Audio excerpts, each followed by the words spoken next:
டே 18 மூணாவது ப்ரோமோ வந்து ரிலீஸ் ஆகி இந்த மூணாவது ப்ரோமோ வந்து பார்த்தீங்கன்னா பழைய வீட்டு தலை துஷார் என்ன பண்ணுறான், புதிய வீட்டு தலை கனிகிட்ட போயிட்டு வந்து கமருதீனை பற்றி கம்ப்ளைண்ட் பண்ணுறான்.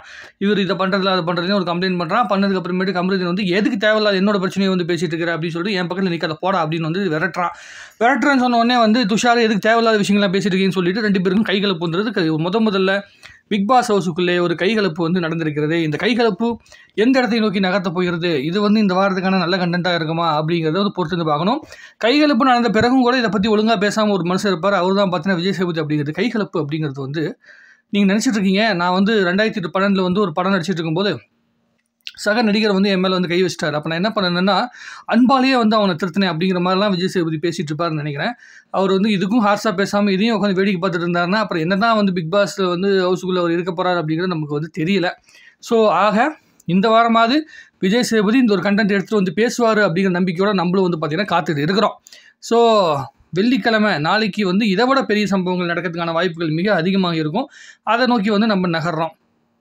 ஸோ பிக் பாஸ் கொஞ்சம் சூடு பிடிக்க ஆரம்பித்திருக்கிறது அப்படிங்கிறத வந்து நம்ம வந்து உணர முடிகிறது. ஏன்னா இதில் வந்து 2 டீமாக பிரிஞ்சுட்டு கிடக்குறாங்க. ஒன்று கனி கூட குரூப் சுற்றிட்டு இருக்காங்கன்னா அந்த டீமு, இன்னொரு பக்கம் வந்து பார்வதி கூட சுற்றிட்டு இருக்கிற அந்த டீம். இந்த 2 டீமுக்குள்ளே வந்து ஆட்டோமேட்டிக்காக அவங்களுக்குள்ள ஒரு மிகப்பெரிய கன்ஃபியூஷன் இருக்குது. நம்ம தான் சரியானவங்க, இல்லை அவங்க தான் சரியானவங்க கிடையாது அப்படிங்கிற மாதிரி ஒரு கன்ஃபியூஷனில் இருக்கிறாங்க. அப்போ என்ன பண்ணுறாங்க, இந்த மாதிரி ஏதாவது ஒரு விஷயத்தை கம்ப்ளைண்ட் பண்ணும்போது ஒரு ட்ரிகர் பாயிண்ட் வருது. அந்த ட்ரிகர் பாயிண்டில் வந்து ட்ரிகர் ஆகிட்டு வந்து மற்றவங்களை பிடிச்சி திட்டி விட்டுறாங்க. அதுதான் இங்கே நடந்திருக்குது. ஸோ இது எந்த அளவுக்கு ஃபோர்ஸான சண்டையாக இருக்கும், அதுக்கப்புறம் என்ன சமாதானம் பண்ணிக்கிறாங்க, அதுக்கப்புறம் இவங்களுக்குள்ள என்ன புரிதல் வரப்போகுது அப்படிங்கிறலாம் நம்ம அடுத்த கட்ட நடவடிக்கைகள் தான் வந்து பார்க்க முடியும். ஆக இப்போதைக்கு பேசிக்காக ஒரு சண்டை உருவாகிருக்கிறது. அந்த சண்டைக்கு காரணம் என்ன அப்படிங்கிறத டீட்டெயிலாக வந்து பார்த்திங்கன்னா லைவில் பார்த்தோம்னா தெரியும். இப்போ தான் லைவில் உட்காந்து எவனுக்கு எந்த பாட்டில் கொடுக்குறது அப்படின்னு சொல்லி வந்து உட்காந்து பேசிட்டு கிடக்கிறானுங்க. ஒன்றும் பெரிய சுதியோட ஒரு விஷயங்கள் எதுவுமே நடக்கிற மாதிரி தெரியல. ஸோ முதல்ல வந்து 2 ப்ரோமோ இருக்குல்ல, அந்த பாட்டில் சண்டை அதெல்லாம் வந்து இதுக்கப்புறம் தான் கூடிய சீக்கிரம் வரப்போகுது அப்படிங்கிறத நினைக்கிறேன். ஸோ பார்வதி கையில் திவாகர் கையில் தான் இன்னும் கூட ப்ரோக்ராம் இருக்குது அப்படிங்கிறது நம்மளால் உணர முடிகிறது. நம்ம அதை தாண்டி வந்து இந்த ப்ரோக்ராமில் வந்து யாருமே பெரிய அளவுக்கு வந்து ஷைன் பண்ண முடியாமல் தவிச்சிட்டு இருக்கிறாங்க அப்படிங்கிறதையும் நம்மளால் உணர முடிகிறது. பிக் பாஸ் அப்படிங்கிற விஷயத்தில் இந்த வாரம் மிக மிக குரூஷியலான வாரமாக இருக்கும். இந்த வியாழக்கிழமையை தாண்டி வெள்ளிக்கிழமை இதை விட பெரிய சம்பவங்கள் நடக்கிறதுக்கான வாய்ப்புகள் மிக மிக அதிகமாக இருக்குது. இந்த கைகலப்புக்கு பிறகு இன்னும் என்னென்ன விஷயங்கள் பேச போகிறாங்க அப்படிங்கிறது. கமருதீன் தான் வந்து இங்கே மெயின் பிரச்சனைகளை வந்து உருவாக்குறது நிறைய வாய்ப்புகள் இருக்கிறது. இது எல்லாருமே வந்து பார்த்தீங்கன்னா கேம் ஓரியன்டாக திங்க் பண்ணிட்டு இருக்காங்க. இவங்க ஒருத்தங்க தான் எமோஷனல் ஓரியன்டாக திங்க் பண்ணிட்டு இருக்காங்க. அதே மாதிரி ட்ரிகர் ஓரியன்டாக வந்து திங்க் பண்ணிட்டு இருக்காங்க. ஈஸியாக ட்ரிகர் ஆகக்கூடிய ஆட்கள் யாருன்னு பார்த்தீங்கன்னா ஒன்று வந்து கமருதீன் தான். ஆனால் வந்து இவன் துஷார் வந்து பெரிய அளவுக்கு ட்ரிகர் ஆக மாட்டான், ரொம்ப ஃபீல் பண்ணுவான். ஆனால் அந்த பையனை வந்து அடிக்கிற அளவுக்கு கை ஓகியிருக்கான் அப்படின்னா அப்போ கமருதீன் எந்த அளவுக்கு வந்து உசுப்பேற்றிருக்காரு அப்படிங்கிற விஷயத்த வந்து நம்மளால் வந்து பார்க்க முடியுது. போன வாரம் நடந்த சம்பவங்களை விட இந்த வாரம் நடக்கிற சம்பவங்கள் வந்து ஓரளவுக்கு ப்ரோக்ராமை உயிர் போட வச்சிருக்கு அப்படிங்கிறத நம்மளால் கண் கூட பார்க்க முடியுது. கனி அவர்கள் வந்து பார்த்திங்கன்னா ஒரு குரூப் தலைவராக இருக்கிறாங்க, வீட்டு தலையாக இருக்காங்க, கேப்டன் அப்படிங்கிற வார்த்தையில் இருக்காங்க. அப்படிங்கிறபோது அதுக்குண்டான வேலையை செய்கிற மாதிரி தெரியல. அவங்க வந்து கேம் ப்ளே பண்ணுறதை பார்த்தா ஒரு சாராருக்கு மட்டுமே வேலை செய்கிற மாதிரி இருக்குது. சில பேர் வந்து பார்த்திங்கன்னா காலையில் தூங்கிருக்காங்க, எஃப்ஜேலாம் தூங்கிட்டு இருக்காங்க.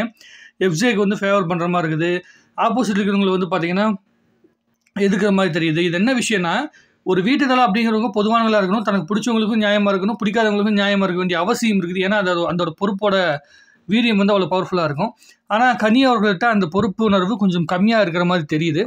அவங்களோட பார்வையில் யார் தப்பானவங்களோ அவங்கக்கிட்ட வந்து பார்த்திங்கன்னா எதிர்த்து பேசுகிற மாதிரி இருக்குது. ரூல்ஸுக்குள்ளே வர விடாமல் தடுத்துட்டு இருக்காங்க.